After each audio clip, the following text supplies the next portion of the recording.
Täna räägin teile, miks on oluline pesta käsi. Kas te usute mind, kui ma ütlen, et meie ümber on igal pool seeni? Ühed on muidugi need seened, mida sa saad sügisel minna metsa alla korjama, nagu näiteks puravikud ja pilvikud. Aga on ka teist tüüpi seeni, on sellised seened, mida me silmaga ei näe. Sellised seened on näiteks hallitusseened. Hallitusseened on imepisikesed ja nad põhjustavad hallitust. Hallitus läheb hästi kasvama näiteks soojades ja niisketes kohtades. Meil on siin sai, 3 viilusaia. Üldiselt toiduga mängida ei tohi, aga täna on meil seda vaja teadusliku eksperimendi läbiviimiseks. Võtan esimese saia tangidega, käega ma seda ei puutu.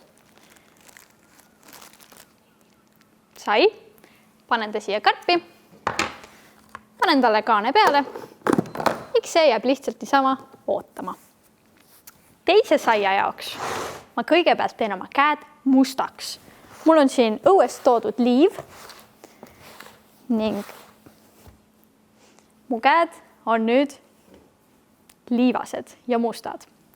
Ma võtan selle saia ja ma katsun seda oma mustade kätega. Nüüd ma panen ka selle saia karpi, kaane peale ning ta jääb ootama. 3. saia auks ma pesen käed ära seebiga. Nüüd pestud kätega võtan selle saia viilu, katsun seda natukene ning panen ka tema karpi ootama. Karpidel on nüüd kaaned peal, paneme neile peale ka sildid, et me teaksime, mis karbis miski on.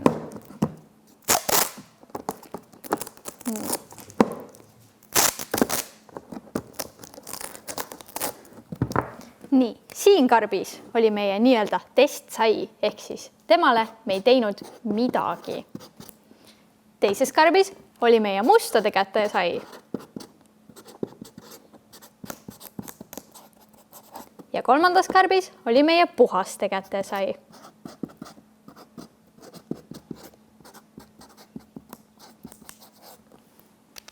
Nüüd jäävad need saiad meid mõneks nädalaks ootama.